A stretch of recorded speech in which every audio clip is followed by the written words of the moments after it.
Hi, we're Mel and Missy, respectfully a clinical mental health therapist and Fear Fighter life coach. But it goes beyond that. We are representatives of you. Trashed It is a brand that helps women focus on their next level of freedom by getting rid of the emotional garbage in their lives, whether it's toxic relationships, thought patterns, stigmas, etc. We represent mothers and single mothers, daughters, wives, and divorcees, business professionals, entrepreneurs, and even Christians and ministers of the gospel. We're trashing it all. Hello, and welcome to another episode of Trashed It.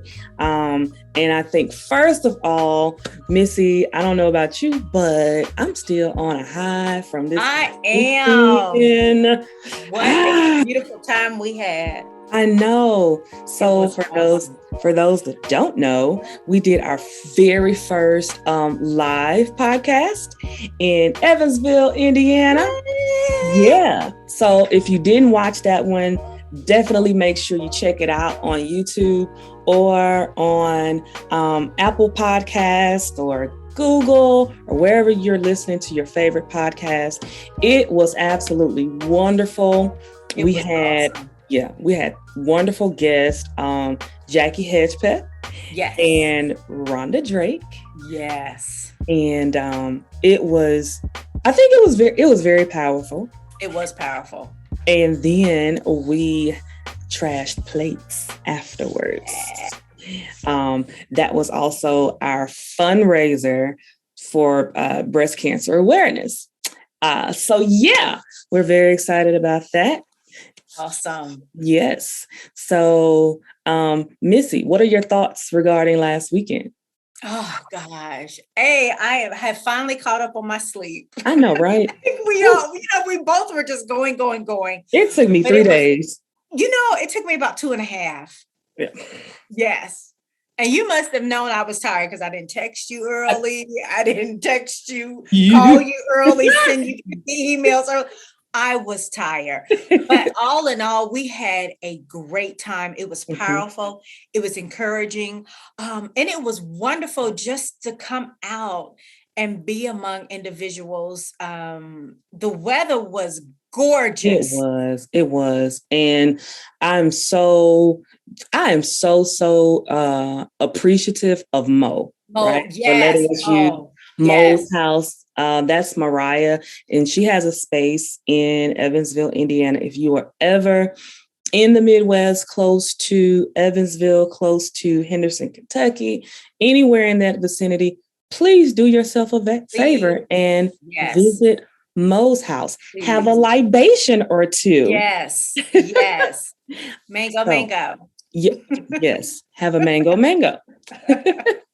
And last on that, we also did these shirts, right? That were for breast cancer awareness. Yeah. And those had a lot of traction. And if we would have been thinking, we could have put them on today. Yeah, if anyone else wants to purchase, you can head to our website that is now live, which is trashedit.com. Yes. And you could purchase a shirt. I love it. Through the end of October. So, what are we trashing today? So, there are a lot of things we celebrate during October. We just celebrated breast cancer awareness. One of the other major themes for October is domestic violence awareness. And for my trash it moment, I want to interview you. Mm-hmm. So I want to interview you on domestic violence. Yes. And what I want to trash today is the thought that you cannot overcome domestic violence, right? Or that you can't leave. Right. There are so many things we can trash on this topic. And so it actually may be a 2-part series. Yeah. Not really sure just yet, but I definitely wanted to start with kind of just mentioning just one major statistic, which was on the National Coalition Against Domestic Violence. They did a report, and it talked about how there are 20, on average, 20 people per minute who are being abused by their partner. And it didn't say 20 men or 20 women, just 20 people, which is roughly around 10 million people per year. Yeah. And I know, Missy, you and I have definitely shared some of your experience. And I think it's only befitting, right? Because I think that's why we're sitting in this space. Absolutely. As we have trashed, our own insecurities and our own just our own baggage. Absolutely. So can you just start by giving us some background on your story? Yeah. Wow. And thank you so much for saying the can't. Because there's so many things that can go to that word can't. You can't be embarrassed. You can't be ashamed. You cannot not live, right? But mine was years ago, and it started just with a question. Okay. And I remember like it was yesterday. It was a Friday. We had just came home with the kids from the grocery store. I asked him to help me put the groceries up. That's all it was. My tone was calm. I wasn't smart. I wasn't rolling my neck, rolling my eyes, anything, right? And he became upset. And it just started, the first time it started with a smack across my face. And I was taken back, like, where did this come from? So a smack started into a punch went into a hits went into full-blown out fights went into me in survival mode, trying to protect myself and definitely protect my children. And at that time I was even pregnant as well. So it was an ongoing cycle. But the crazy thing, and I think I even shared with you, even before trashed it was what we know now, is that I equated that with love. I was not raised in that type of environment. So with me having insecurities already as a young woman and a young wife and a young mother, that was his love language. And so I just received what he gave me, and I equated that with love. Wow. So, okay. So you said that the first time was you just asked him to put up the groceries. So you asked him to help with the groceries, and there was this smack. It was a smack. He was just, I'm assuming now, was in a bad mood. It was a Friday. He and I were both in the military at that time. So you can imagine the stressors that we had, being a young couple, having kids, being in the military, not making a lot of money, but we still were able to maintain. And it was just that question, if you can help me put the groceries up. And again, I didn't have an attitude. I wasn't smart. I wasn't rolling my neck. I was not mean. I was just being calm like I am now. And it started with a smack across my face. So I talk to a lot of women daily. And this is one subject that comes up all the time, more times than I would like to think, it would be a part of the conversation. And one of the things most women say is, I didn't see it. Oh, like I went ahead, I married him, and there were no signs. Exactly. And then that bleepity bleep bleep changed on me. That was it. While we were dating, in the short amount of time that we did date, there were no signs. But such a gentleman would open up the door for you, whether going into a building, open up your car door, compliment you on how nice you look, how much he loves you. that type of you're the best that's thing the that ever perfect happened. gentleman. Yes, the perfect gentleman. And it seems like that once I took the last name, that's when all hell broke loose. Really? Yeah. Yeah. I had no clue. No clue whatsoever. None. Wow. So do you think there were maybe other stressors, or did he just for real put on a really good act? He put on a good act. He put on a good act. He really did. He put on a good act. And I was surprised. And I still think about it sometimes. It's been years. Mm-hmm. But I was so surprised. Like how could I not see this coming? Mm-hmm. And so I will tell you, and I know you asked earlier, like really, how did it start? But I also remember, and I'm dating myself, Ricky Lake had a talk show. And I remember she was talking to women that survived domestic violence. And I was watching the show and out loud. And I said, oh, that would never happen to me. I don't know. How could they stay? Oh, goodness. I wish I would. And then look what happened. Yeah. And look what happened. I think it's cool that you said that, though, because that's the other statement I get all the time is, I never would think it would be me. Exactly. Oh. And to stay, right? Number one, you don't think it can ever be you. Exactly. Number two, you do fall into it and you stay. Yeah. You don't know which one is worse. And I don't mean to get to go cut ahead. you off. Go ahead. That it happened to you or that you continue to stay. Crazy as that sounds. But I think that goes into the stigma of number one, it's somehow my fault. Yes. Yes, ma'am. Yeah. Somehow my fault. I know some of the symptoms, you can, that kind of lead you into recognizing that domestic abuse is happening is, when there's that power struggle, right? Oh, gosh, you want to control everything.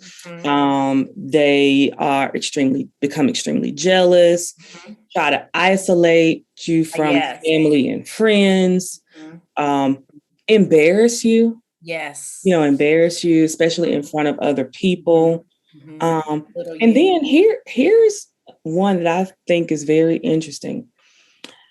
Even manipulating and pressuring you to have sex or to do sexual favors or acts that you really don't want to do. And I think sometimes we don't really equate that to domestic abuse.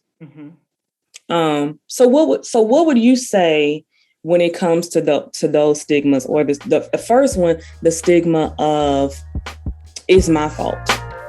Are you interested in being a sponsor for the Trashed It podcast? If so, reach out to us via email at wetrashedit@gmail.com. It took me a long time to leverage my mindset over that statement because I always assumed it was my fault. It was my fault.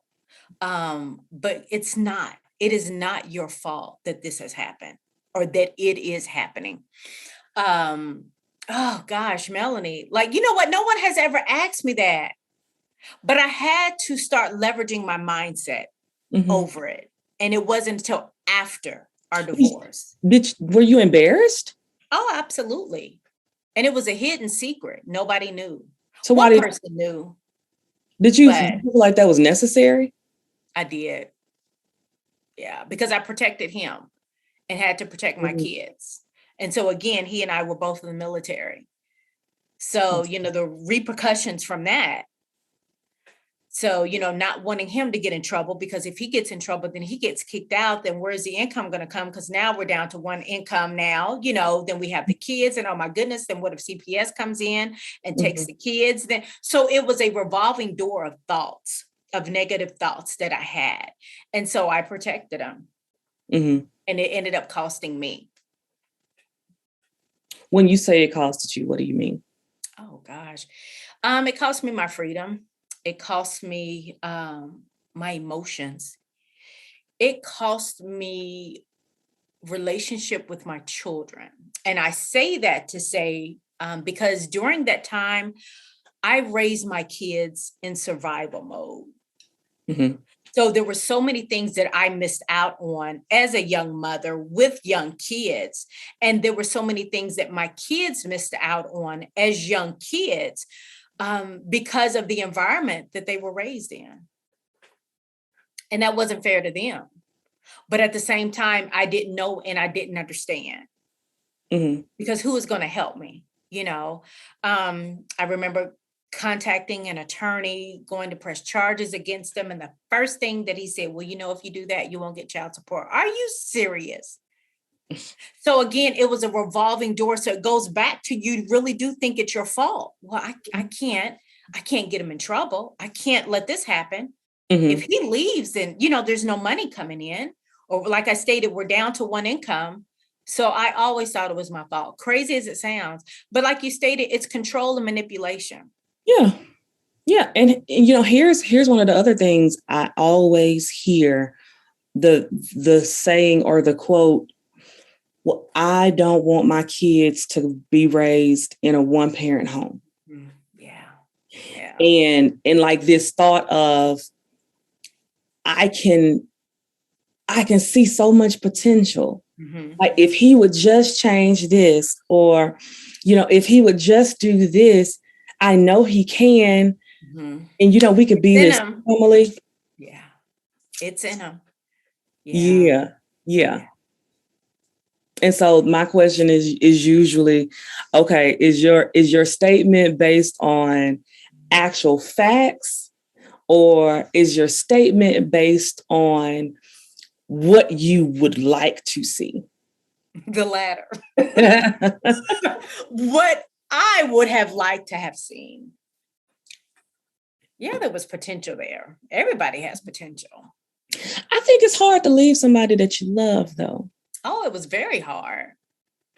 And you had kids. So you had kids and bills and life on top of the domestic violence that was happening in the home. And I became used to it. It was did you justify it? Oh yeah, I did.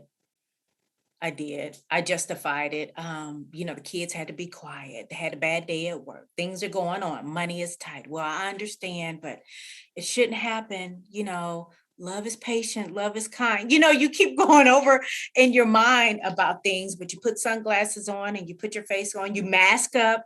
Everything is okay. You okay? Oh, I'm good. I'm tired, but I'm good. Everything is okay. And on the inside, you're hurting. You're screaming for help, but you don't want anyone to know, because you don't want anyone in your business, because it's embarrassing. You know what? You just said something that just kind of had my wheels turning. What's that? Because of course we are both in the church world, right? And we're both preachers, and we both have this love is kind. Yes. Yeah. So do you think there's like this almost this gray area when it comes even to Christianity and our thoughts on love is patient, love is kind, love hides a multitude of faults? Yes.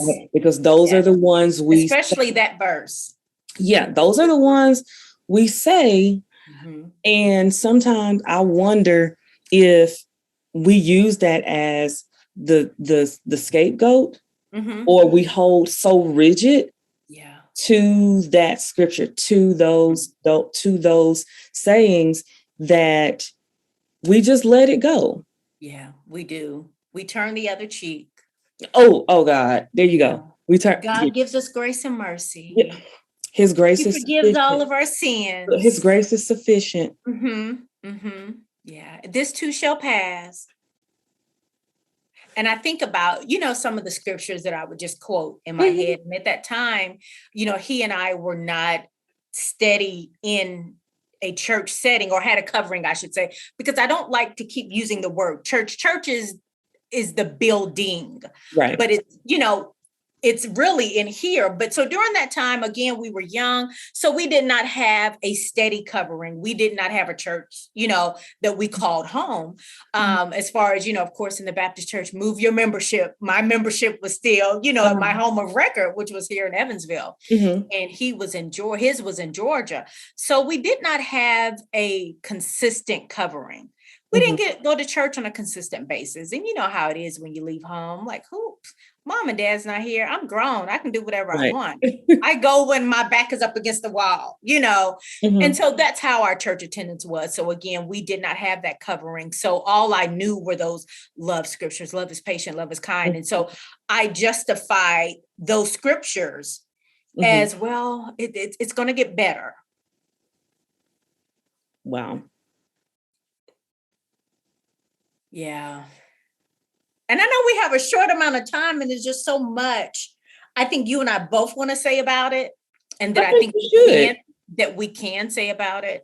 And I think when it comes to domestic violence of women of color, that we keep our mouth shut. We do.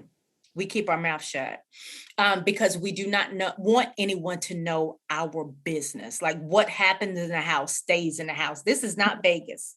People are dying because you are not opening your mouth. Right. And no, go ahead. Go ahead. No, you go. And that was probably the biggest hurdle I had to overcome. I did not want anyone in my business. And then you take the kids to school or daycare. Don't tell them what happened. I'll buy you some ice cream. So not only was he manipulating me, then I in turn was manipulating my children. How did you do with feeling guilty? Oh gosh. You would ask me that. Wow. I drank. Okay. Yeah. So that was my coping mechanism. We all have one. We all have that vice. Yes. Right. Yes, ma'am. And I think, like you said, especially for Black women, and I don't know that I would necessarily just say Black women, because I think the thing that all across the board we have in common with, say, women of other races is that thought of embarrassment. Yeah.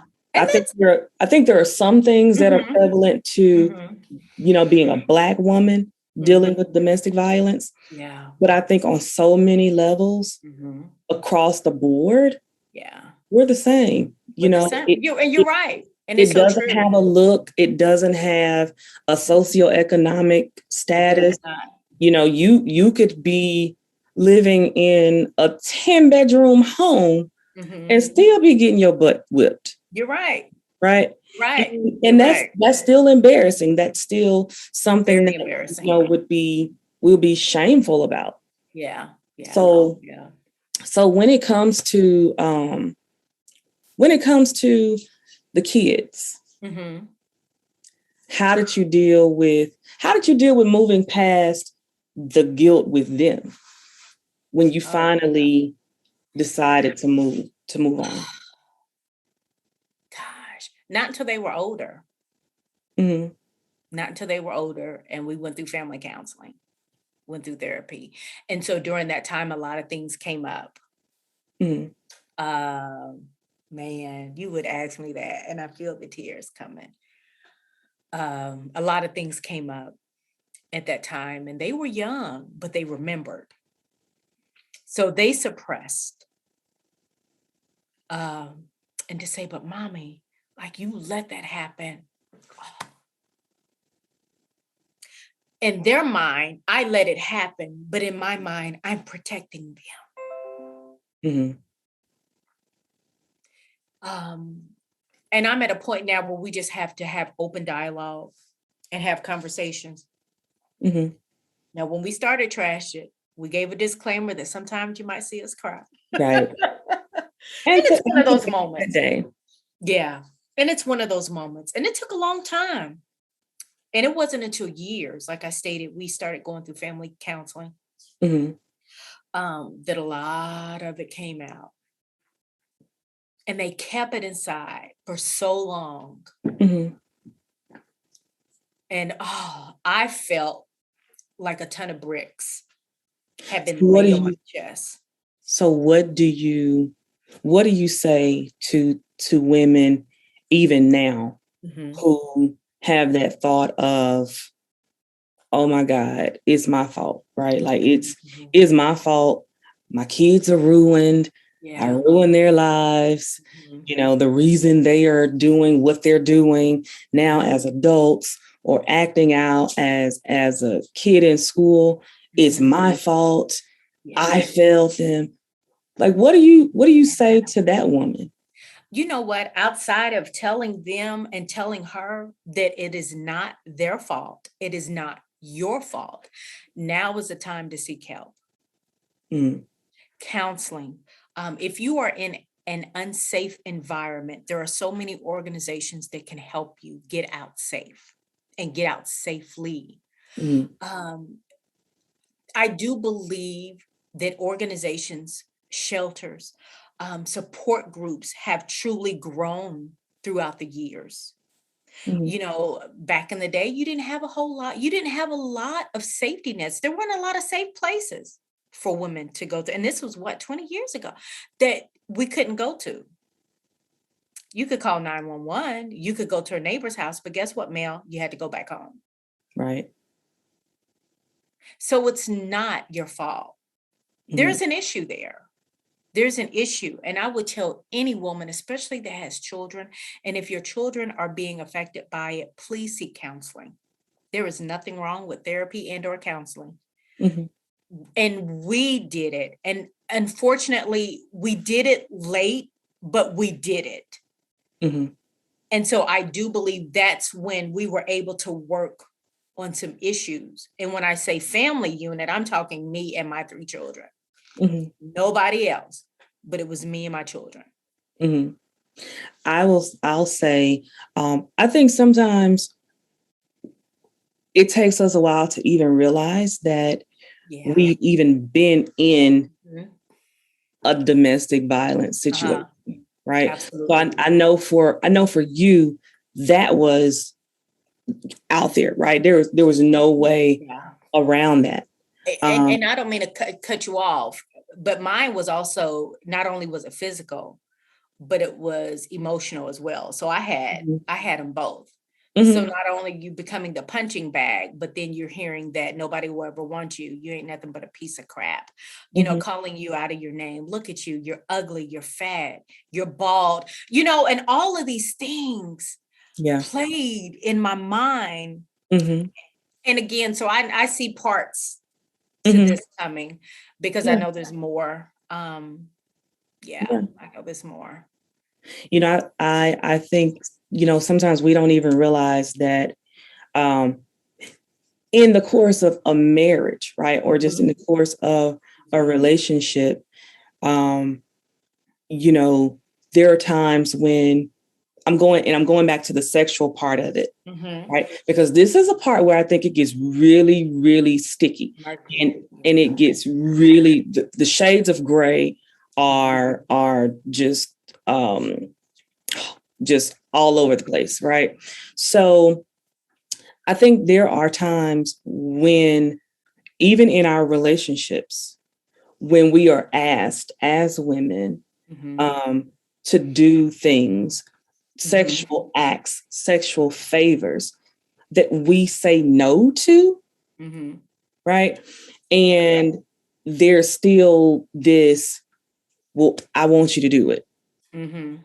And we do it Mhm. out of fear Mhm. because you don't want to get beat up, Yeah. right? Um, and I think sometimes it goes over our heads Oh, that Mel. that's a part of domestic violence. Hey, Mel. Can we hit stop? I'm so sorry. Yes. I'm so